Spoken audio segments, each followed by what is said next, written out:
Dying Light has no lack of variation when it comes to their zombies, or infected I guess. We have monsters that simply shouldn't exist and yet they do, but the Banshee, now she is different from the rest. In this video I'll go over the Dying Light comic Banshee I Am the Cure and how this infected origin plays a crucial role in the story, and how this particular variant seems to produce so many different anomalies that don't make any sense. Unlike the rest of the infected, the Banshee seems to behave with a different purpose, if you will. Most of these variants are byproducts of mutations caused to them by the virus, and in this sense the Banshee is exactly the same. But unlike the rest, the Banshee seems to behave based on their emotional state before turning. It's hard to explain, but the best comparison to what I'm saying is the witch from Left 4 Dead. Both are anorexic in appearance and have long sharp claws to attack. Unlike the rest of the infected, the witch will always be heard before seen, as she's always crying. Similar to the Matriarch, who will suddenly stop fighting and begin weeping. Both the Banshee and the witch seem to almost possess some small level of consciousness, and I think in the case for the Banshee, this couldn't be further from the truth. See, to understand the origins of the Banshee, we must first go over the prequel comic to Dying Light 2, Banshee I Am the Cure, and trust me, the title plays a huge significance to the Banshees. The story begins with scientists working on a vaccine, but ultimately the army interrupted them and seized all their research. Ignoring the warnings of the MC, the army released a yellow gas onto half the city. The citizens were told of the vaccine, so when the protagonist warns them, they actively choose to ignore her, and that would have dire consequences, albeit there was nothing that could be done. In the eyes of the public, they saw their government attempting to save them with a vaccine, so in other words, they had no reason to distrust them. Well, the vaccine was more of an airborne attack that quickly began horrifically mutating people. Our MC then leaves the city and makes it to her ex-girlfriend's house. Not long after, she would receive research from Professor Collins containing the right information for her to get to work, but as we know, Professor Collins is already dead. Not long after, she manages to create an antidote. However, instead of attempting to release the antidote, she decides to go confront the general of the army, the man responsible for all this. When she arrives, she tells him that his vaccine is turning people, but she has now created a true antidote. And then we get the plot twist. He already knows his vaccine is turning people. In fact, he's already releasing more gas to infect the rest of the city. He was relying on her to create an antidote, and that's why he released the research to her. With his bright idea, he brought all the rich people who could afford the antidote to this one tower. I honestly can't think of a more stupid idea. Like, what was the plan? To infect the world but be rich with worthless money? Like, bruh. Well, the MC gets pissed off and attacks him, but too little too late, and the general infects her. Well, her girlfriend comes out and the MC hands her her bracelet that contains the antidote, and just like that, she jumps off the building to prevent turning. The virus then spreads, infecting all the people there. Now this is where the true story of the Banshee begins. The girlfriend says a few words before turning. She was the last person who could save this city. Now you'll die.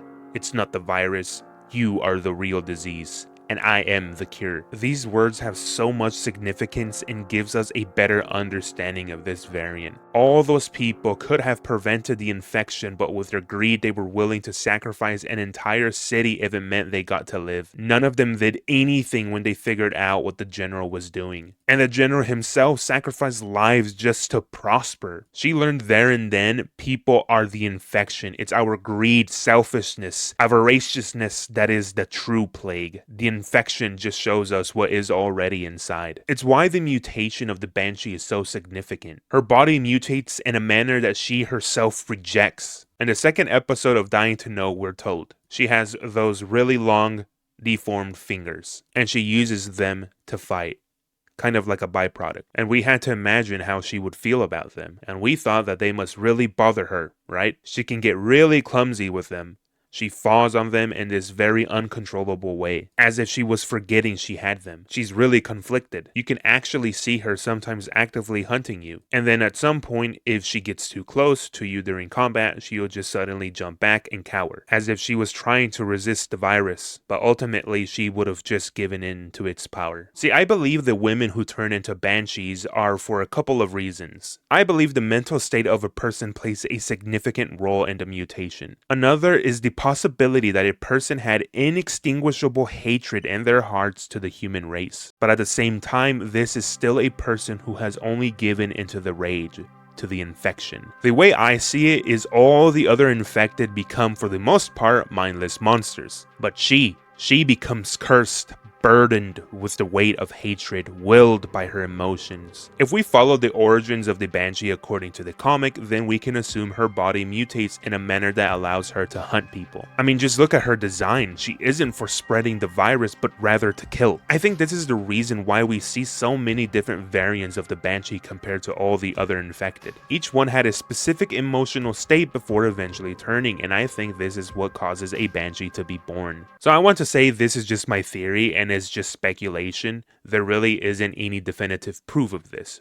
So I could be wrong. Could be one of you has a better theory, so if you do, please let us know in the comments. Okay, now let's go over the variants we've encountered so far. I want to start with Yaga, a hag. This hag was, in a lack of better words, a failed experiment. She hunts exclusively at night, unlike the other hags, and through experimentation, she is significantly stronger than your typical hag. However, she does seem to have lost the ability to emit this green infectious gas. The Mist, a chimera created by the Baron. Now, this hag is utterly skinless. She's essentially muscle and bones at this point. She emits this fog to conceal herself before attacking. Unlike your typical hag, she's unafraid to attack her victims head on. Like most chimeras, she attracts biters to her location with a screeching howl. She can spit, giving her the ability to choose between long or short ranged attacks. Before attacking, she pounds the ground, summoning a dust of fog to further aid her. Her design might be the most grotesque out of all the chimeras. Her state of mind must have been consumed by rage, as this beast won't stop attacking until it kills or dies. The second chimera is the Matriarch. Now, she might be the most human out of all the hags in terms of emotions. She is a killer, but it's obvious this wasn't always the case. This woman must have gone through some traumatic event in her life, or maybe even she was born cursed by this world at birth. We don't know the details, but what we do know is she at one point in time was in the asylum. I honestly believe this woman might have been experimented on by the Baron before actually turning. Now, this is only my theory, but going based on what I've stated above,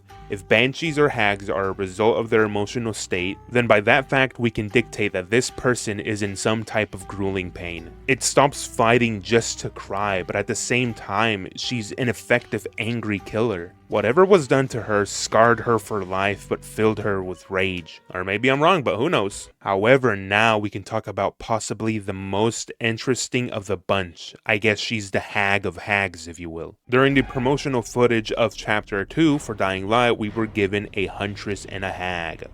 We see there's a hag unlike all the Banshees. She is faster, stronger, smarter, unaffected by broad daylight. She can emit this green fog that corrupts the minds of her victims and turns them into zombies. But the most important thing of all is that she is headed to the city of Villador. I think this thing is a prolific, sadistic hunter, enjoying the hunt more than the kill. Always leaving a trail of bodies, but it seems this isn't enough to quench her thirst for human blood. She appears to be headed towards the largest pool of bodies. Whatever her goals are, it involves many dead humans. I think this is what makes this particular hag the most unique. It has literally become a predator among hunters. The Banshee is the cure, as it is the predator that will hunt the scourge of men and end their tyranny. But alas, the video has come to an end. The Banshee on first sight might not appear to be the most terrifying, but I think it's certainly unique. In fact, think of this. Since the future of Dying Light 3 is unknown, unless if you want to consider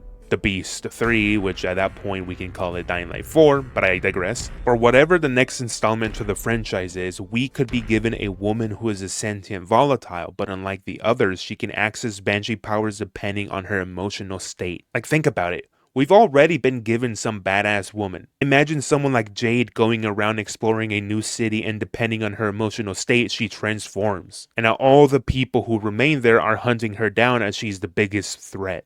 Only time will tell, I suppose. Either way, I hope you enjoyed. I appreciate your time. Like, sub, or don't, Gooners, as long as you enjoyed the video. Goodbye.